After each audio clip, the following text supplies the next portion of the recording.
Ojol itu keluar untuk cari nafkah, bukan cari musibah. Biar bisa bayar anak sekolah. Tapi kalau lu keluar seolah cari korban. Katanya pengayom masyarakat, melindungi masyarakat dari bahaya. Tapi kelakuan yang kayak malaikat maut yang seolah dikasih hak untuk nyabut nyawa.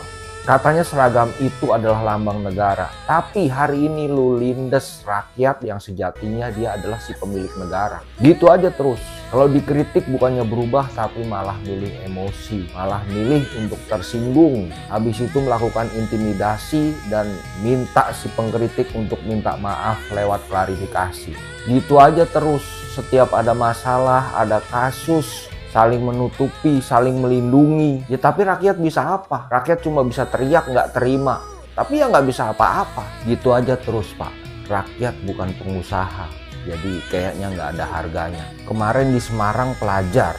Hari ini ojol. Besok siapa lagi Pak? Ini nggak menutup kemungkinan kita semua bisa kena. Gitu aja terus. Arogan dan sombong banget kalian. Kalian cuma takut sama orang kaya. Bukan takut sama rakyat yang melarat. Rakyat marah gak lihat kelakuan begitu? Marah Pak, marah. Tapi Anda semua tahu, rakyat bisa apa? Walaupun mereka korupsi, tapi kita jangan sampai menzolimi orang. Ya gue setuju banget ya, nggak ada yang boleh menzolimi koruptor. Yang boleh dizolimi adalah rakyat, karena itu sudah dikasih contoh sama pemerintah. Kenapa gue bilang koruptor tidak boleh dizolimi? Karena koruptor itu banyak banget pengorbanannya. Yang pertama, untuk menjadi koruptor kita harus menjadi pejabat. Untuk menjadi pejabat harus rela keluar uang, harus rela berdosa untuk membohongi masyarakat. Bagaimana nanti dia mendapatkan kursi lewat janji-janji manis. Dan kemudian di saat dia menjadi pejabat kadang dicurigai sama masyarakat, yaitu masyarakat suzon, ya kan? Karena masyarakat suzon kemudian masyarakat berdosa. Masyarakat berpikir negatif tentang Allah, ntar kalau jadi pejabat pasti korupsi. Tapi koruptor tidak mau masyarakat suzon dan berdosa. Akhirnya pejabat itu korupsi beneran dan menjadi koruptor. Karena begitu masyarakat nggak jadi kena dosa suzon. Yang dosa adalah koruptor itu. Nah, koruptor itu rela untuk berdosa demi masyarakat supaya suci. Jadi itulah pengorbanan para koruptor. Nah, kita juga nggak boleh mendoakan koruptor ini cepat mati. Kita doain aja mereka panjang umur supaya nanti sampai 200 tahun ke depan dia masih hidup, anak cucunya udah mati, istrinya udah mati, dia nggak punya temen. Nanti dia bingung, udah tua mau bergaul di masa itu, bingung. Iya kan, mau nongkrong obrolannya udah nggak masuk, mau main gadget juga kayaknya gaptek. Terus duitnya yang cash itu 200 tahun lagi juga udah nggak laku karena nanti semuanya udah serba elektronik. Jadi nanti dia mati dengan dikubur duit sendiri yang dimakan rayap. Apakah bapak-bapak di penyidik tidak menunggu waktu ruang yang pas, Pak? Kalaupun mau tangkap misalnya Bapak berkomunikasi dengan pimpinan partai. Ya memang mantap lah DPR ini. Kemarin bilang yang kritik DPR, yang bilang bubarin DPR adalah orang yang tolol sedunia. Sekarang ada lagi aja. Ternyata kemarin juga beliau bilang kalau ada anggota DPR yang mau ditangkap harus konfirmasi dulu sama pemimpin partai. Oh jadi begitu. Ya kalau mau OTT terus bilang ke pemimpin partainya, ke ketua partai, ya terus nggak jadi dong OTT. Masa iya nggak dikasih tahu? Karena setiap OTT pasti nyangkut nama baik partai tersebut, pasti ditutup-tutupin. Kok bisa sih punya usul begitu Bang? Semua OTT, sidak, audit, dan lain-lain itu sifatnya yang mendadak dan rahasia, tidak boleh bocor.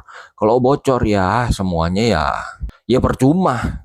Orang yang jelas-jelas ditangkap aja nanti di pengadilan bisa beda hasilnya, yang harusnya dihukum sekian lama jadinya cuma sebentar. Apalagi sebelum ditangkap dikasih tahu dulu ke ketua umum partainya, ya bubar. Sekarang rakyat pada maki-maki kita di medsos Pak, tenang aja, mereka itu pelupa.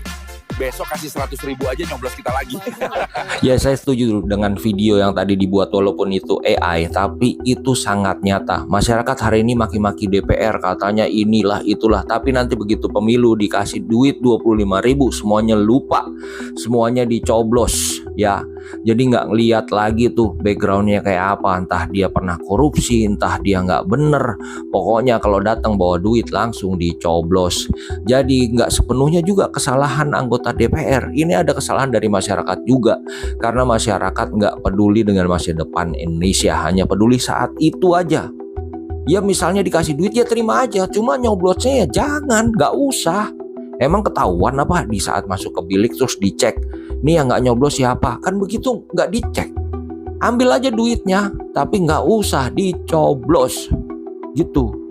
Jadi kenapa anggota DPR ini konyol? Karena mereka udah sangat tahu warga negara Indonesia itu seperti apa. Mereka sangat memanfaatkan kebodohan masyarakat kita. Jadi gitu ya, untuk besok dikasih uang, ambil uangnya, jangan dicoblos. Dan jangan lupa, itu dijalanin beneran. Ada demo buruh hari ini, pihak kepolisian minta masyarakat jangan live TikTok, apalagi minta-minta gift katanya. Ya sebetulnya itu sih ngapain dikomentarin ya. Kalau live TikTok adalah hak setiap orang, minta-minta gift juga hak setiap orang. Justru dengan adanya live TikTok, polisi dapat terbantu misalnya dengan ada yang live ketika misalnya pendemonya bikin kerusuhan atau apa, ya itu malah ada buktinya, nggak ada editan, nggak ada apa-apa, harusnya terbantu di situ.